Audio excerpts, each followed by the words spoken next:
Hello friends, welcome to my channel. আশা করি তোমরা সবাই খুব ভালো আছো।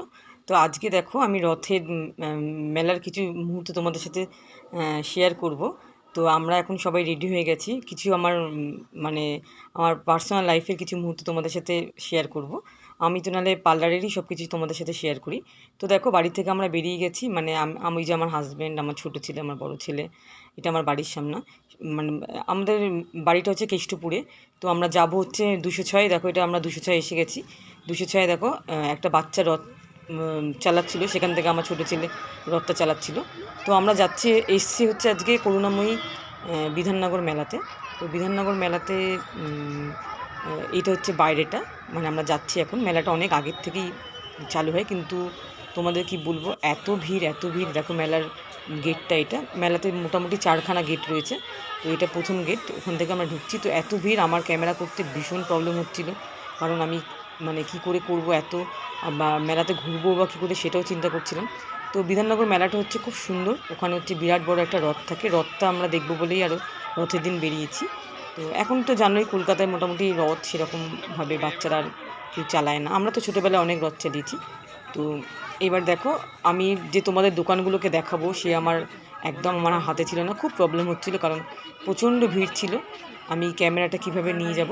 তো এখানে দেখো মোটামুটি আমরা এখানে বিধাননগর মেলা 1 মাসের জন্য মেলা হয়, উল্টো রথ অব্দি মেলাটা থাকে। তো ওখানে প্রোগ্রাম হয়, দেখতে পাচ্ছি তার স্টেজ, প্রত্যেকদিন কিছু না কিছু প্রোগ্রাম থাকে। এই দেখো রথটা, এটা হচ্ছে বিধাননগর মেলার মানে করুণাময়ীতে যে রথ, সেই এই রথটার মধ্যে অনেক বাচ্চারা উঠে ছবি তোলে। এটা মানে তোমার খুব সুন্দর বড় একটা রথ। এই দেখো রথের দড়িটা, এই দড়িটা ধরে আমরা প্রতিবার টানি, কারণ আমরা তো এমনি রথ চালাই না। তো এই করুণাময়ী মেলাতে এসে এই দড়িটাই সবাই টানাটানি করে। তো ওইখানে দেখো জগন্নাথ দেবকে বসিয়ে রেখেছে। ওই জগন্নাথ দেবকে যে আমি যে তোমাদের সাথে শেয়ার করবো, সেই আমার উপায় ছিল না, কারণ প্রচণ্ড ভিড় ছিল, সেখানে আমি যেতে পারলাম না। তো দেখো এবার আমরা চলে এসেছি, একটু কসমেটিকের দোকানে এসেছিলাম একটু কানের টানের দেখতে। তো আমার ছোটো ছেলে বায়না করেছিল যে ওকে একটু পেন্সিল রাবার এসব কিছু কিনে দিতে হবে। এই মেলাতে না সব কিছু পাওয়া যায়, যেমন ধরো খাবার জিনিসের স্টল আসে প্রচুর। বোম্বে থেকে ধরো বোম্বের পাওভাজি আসে, এরকম একটা ব্যাপার আর কি। সব মানে ফেমাস জায়গা থেকে এখানে খাবারের স্টল বসে, প্রচুর খাবারের স্টল বসে। কিন্তু আজকে প্রচণ্ড ভিড় ছিল, নড়ার জায়গা ছিল না।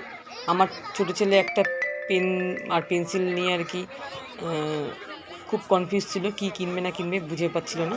তো এবার তোমাদের দেখাচ্ছি, এই দেখো মুম্বাই পাওভাজি, এটা মুম্বাই থেকে এসছে। এখানে আমরা পাওভাজি প্রতি বছরই খাই, খুব টেস্টি হয় পাওভাজিটা। আর জানোই যে দেখো আমার হাজব্যান্ড আর আমার বড় ছেলে দাঁড়িয়ে। তো পাওভাজি খেয়ে এবার আমরা ভেবেছিলাম তোমাদের সাথে পাওভাজির ব্লগটা শেয়ার করব, কিন্তু সে আমার উপায় ছিল না। এখানে দেখো আমরা আইসক্রিম খেতে যাচ্ছি, মেলা থেকে বেরিয়ে গেছি, ফুচকা খেয়েছিলাম। এবারে এই দেখো ছোট্ট একটা বাচ্চা রথ নিয়ে যাচ্ছিলো। এবার আইসক্রিমের দোকানটা, ওখানে আমরা বেরিয়ে পাঁপড় ভাজাও খেয়েছিলাম। পাঁপড় ভাজাটা খুব ফেমাস, মানে আমি ওয়েট করে থাকি রথের দিন কবে আমি মেলাতে গিয়ে পাঁপড় ভাজা খাবো আর কি। এইবারে তো আইসক্রিমটা যতক্ষণ উনি দিচ্ছে, সেই দোকানেও প্রচণ্ড ভিড়।